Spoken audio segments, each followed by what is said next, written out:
Olá, aluno do curso de atualização MOP, seja bem-vindo então ao nosso módulo 4, Prevenção a Incêndio e Movimentação de Produtos Perigosos. Nossa aula 21. Vamos começar então estudando o conceito de fogo. O estudo do conceito de fogo e do triângulo do fogo é base para entender e explicar a origem, o funcionamento e a propagação do fogo no ambiente, bem como as suas principais características, para que a partir deste entendimento, você, motorista profissional, possa aplicar a prevenção e o cuidado no combate e controle do fogo. É importante conhecer a teoria e os elementos que formam o fogo, para entender as relações existentes entre as formas que ele começa, se propaga e se extingue. O fogo é uma reação química que libera luz e calor. Essa reação química ocorre a partir da mistura de gases em altas temperaturas que emite radiação, na maioria das vezes visível. Quando um material é aquecido a uma determinada temperatura, libera gases e são esses gases que de fato pegam fogo. O fogo, sendo uma reação química, possui elementos que compõem essa reação. Tetraedro do fogo.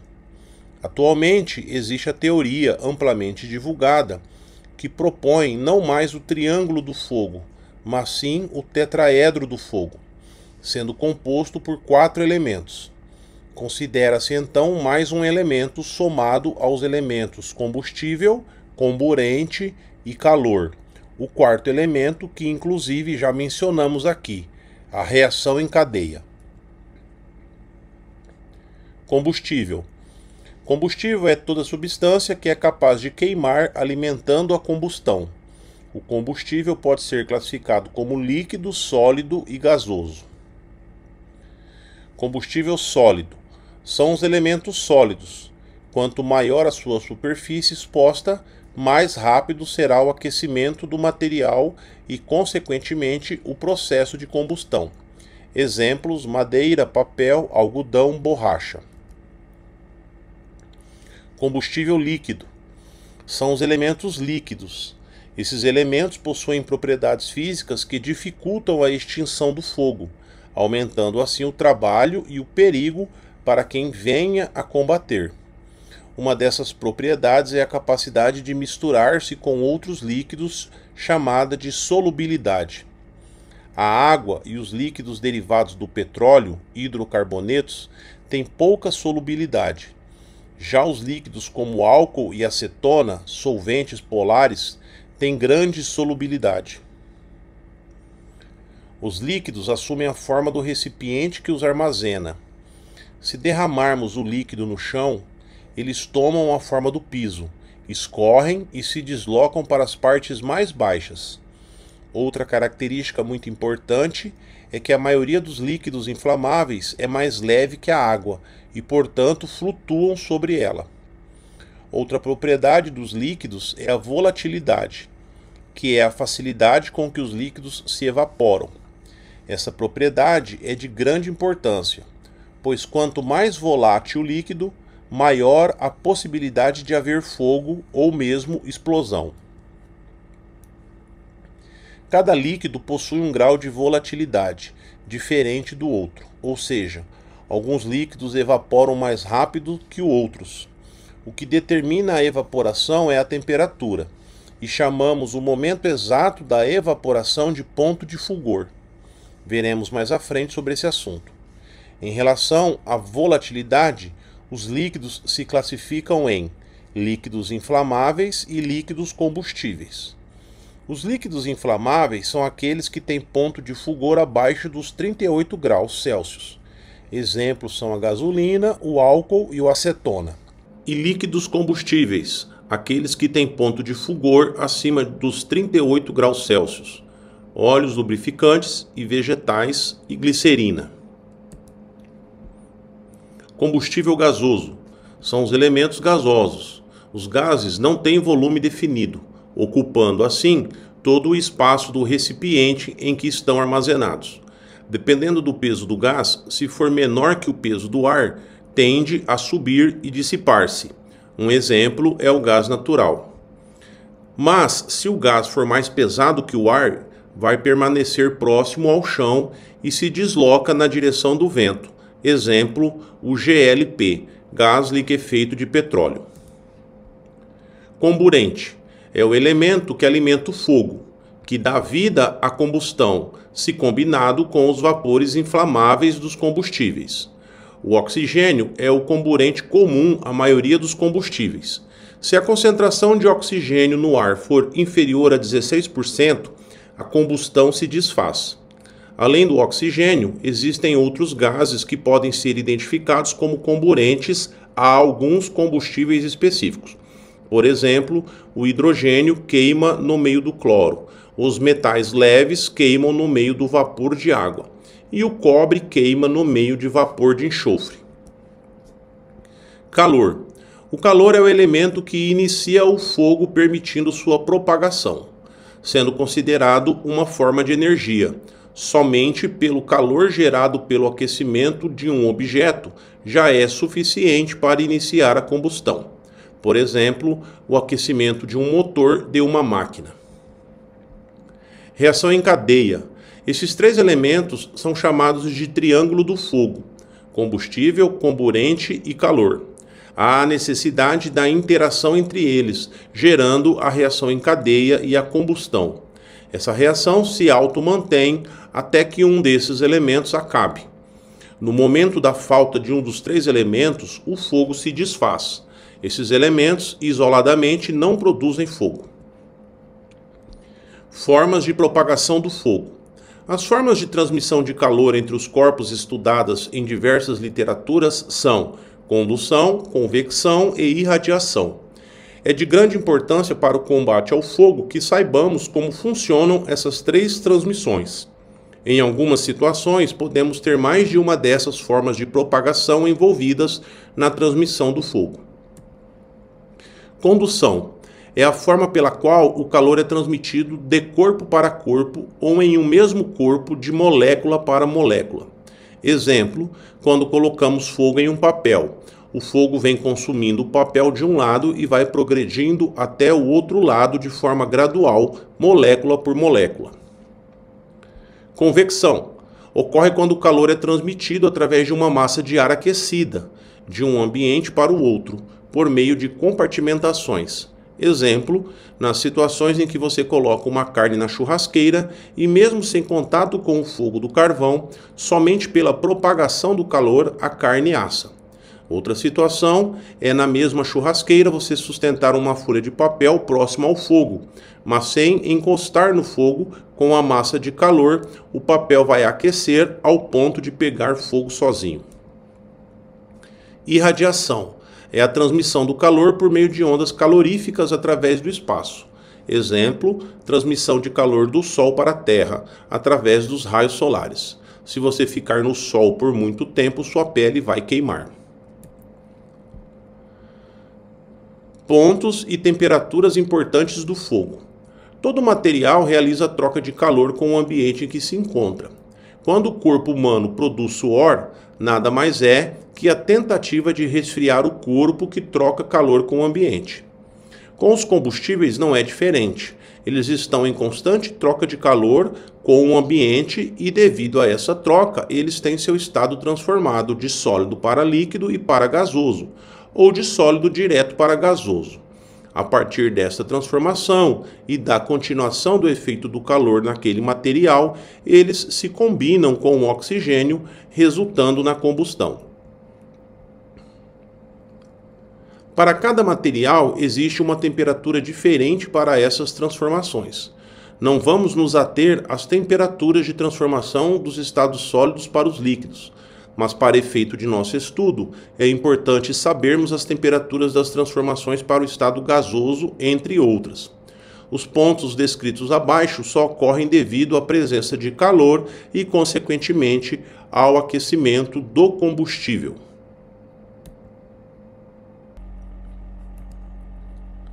Ponto de fulgor é a temperatura em que o material começa a liberar vapores que se incendeiam se houver uma fonte externa de calor. Neste ponto, as chamas não se mantêm devido à pequena quantidade de vapores. Ponto de combustão. Na continuidade do aquecimento do material, atinge-se uma temperatura em que os gases liberados, ao entrarem em contato com uma fonte de calor externa, se queimam, início da combustão, e continuam a queimar sem precisar mais do auxílio daquela fonte de calor. Este ponto, essa temperatura, é chamado de ponto de combustão. Ponto de ignição. Existe um ponto que o material em um processo de aquecimento normal, mesmo sem a fonte externa de calor, entra em combustão. Esse ponto é chamado de ponto de ignição. Métodos de extinção do fogo. Com base no que já estudamos até aqui, entendemos que existem métodos de extinção do fogo. E esses métodos estão ligados a atitudes em relação aos elementos do fogo, ou seja, na eliminação de um dos elementos do tetraedro: combustível, calor, oxigênio e a reação em cadeia. Quais seriam então os métodos? Retirada do material, que é a retirada do combustível. Abafamento, que é a retirada do oxigênio comburente. Resfriamento, que é a retirada do calor. Quebra da reação em cadeia. Fontes de ignição. A fonte de ignição são as fontes de calor externas ao material combustível e que geram o calor necessário ao início do fogo. Não confundir com o ponto de ignição. As fontes de ignição mais comuns nos incêndios são chamas, superfícies aquecidas, fagulhas, faíscas, centelhas, arcos elétricos e raios, considerado fonte natural de ignição. As fontes de ignição podem ser as mais variadas possíveis, gerando temperaturas suficientes para iniciar um grave processo de combustão de algumas substâncias inflamáveis.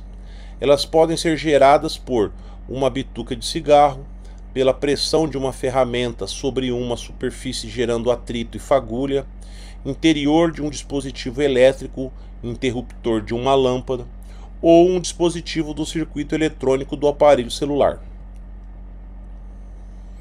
Com o objetivo da melhor prevenção e combate ao incêndio, precisamos identificar, diferenciar e conhecer as classes de incêndio. As classes de incêndio são: classificação de incêndios, classe A. Ocorrem em materiais sólidos como tecido, papel, algodão, borracha e madeira. Deixam resíduos, como carvão e cinzas. São combatidos com extintores à base de água, capazes de resfriar o ambiente, ou de espuma, que criam um filme aquoso na superfície do combustível, abafando, resfriando e dificultando a reignição. Classe B. Ocorrem em materiais líquidos, gases inflamáveis ou sólidos que se liquefazem, se transformam em líquidos. Exemplos: gasolina, óleo, querosene, parafina, tintas e graxas. Para esta classe de incêndio se utilizam extintores de pó químico e gás carbônico. Ambos agem por abafamento, interrompendo a combustão. O uso de gás carbônico, porém, deve ser evitado em ambientes pequenos, pois o gás carbônico gera asfixia. Classe C.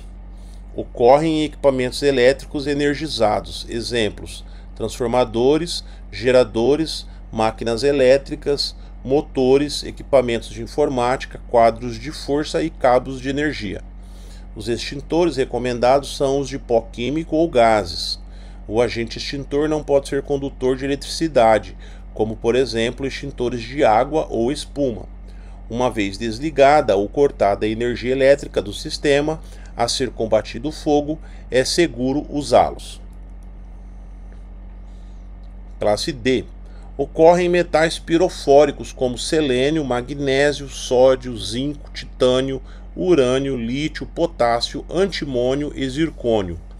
Seu combate deve ser feito com extintores com pó químico especial, já que esses metais geram no processo da reação química da combustão o próprio oxigênio que consomem. Somente o extintor de pó químico pode apagar incêndios dessa classe. Classe E. Ocorrem em materiais radioativos como césio, cobalto, urânio, etc. Sua característica principal é o risco de contaminação, o que requer isolamento a grandes distâncias do local do incêndio. Para o combate ao fogo, nesses materiais observa-se o determinado nas formas emitidas pela Comissão Nacional de Energia Nuclear. Deve-se existir mecanismos e estruturas adequadas para o combate real a esse tipo de fogo e o confinamento do resíduo. Esta classificação não é adotada no Brasil. Classe K. Ocorre em óleos vegetais ou gorduras animais. Os incêndios com esses produtos são os que acontecem em equipamentos como fritadeiras, grelhas, assadeiras e frigideiras. A maneira ideal de combater este tipo de incêndio é com uma solução aquosa de acetato de potássio, que ao entrar em contato com o fogo produz um efeito de saponificação que esfria e isola o combustível do oxigênio. Tipos de aparelhos extintores.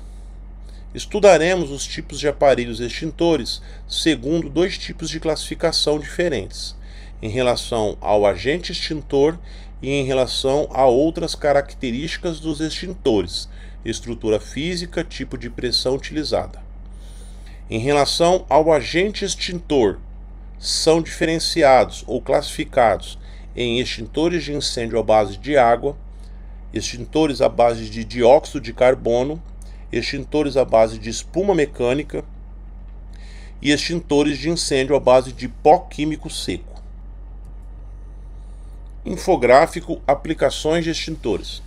Extintor de água. São os extintores que possuem água pressurizada em seu interior. A maioria dos extintores de água vendidos no Brasil são de 10 litros, chamados de AP10L. Água pressurizada. Classes de uso: classe A. Extintor de dióxido de carbono CO2. São os extintores indicados para apagar fogos do tipo B, K e C, ou seja, líquido inflamável e equipamentos elétricos. Os extintores de incêndio de CO2, por ser gás, não deixam resíduos, o que é muito indicado para ambientes e equipamentos sensíveis à poeira. Classes de uso C e K. Extintor de espuma mecânica. São extintores que possuem uma mistura de água e um detergente especial que, quando disparados, geram uma espuma que cobre o fogo. Esses extintores são indicados para a classe de fogo AB. Classes de uso AB. Extintor de pó químico BC. São extintores que têm um pó especial para a extinção do fogo. Os dois pós mais comuns presentes nos extintores atuais são o pó BC à base de bicarbonato de sódio, indicados para líquidos inflamáveis e equipamentos elétricos. Classes de uso BC. E o pó ABC à base de amônia, indicados para líquidos inflamáveis e equipamentos elétricos, aparas de papel e madeira também. Classes de uso ABC. Em relação a outras características, temos os extintores automotivos. São os extintores utilizados nos veículos automotores. Os extintores utilizados nos automóveis são, na sua maioria, extintores ABC, e seu tamanho depende do tipo do veículo que se trata.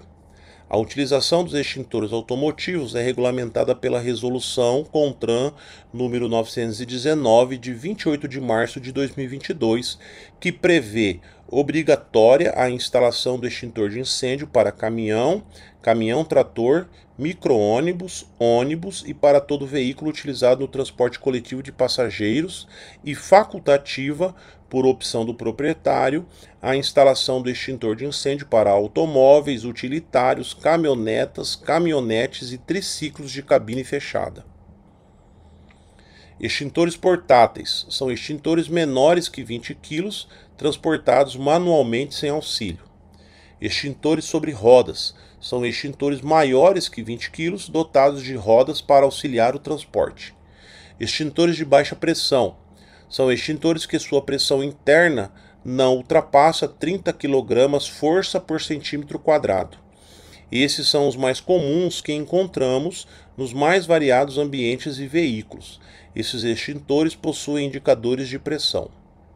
Extintores de alta pressão são extintores em que sua pressão interna ultrapassa 30 kg força por centímetro quadrado.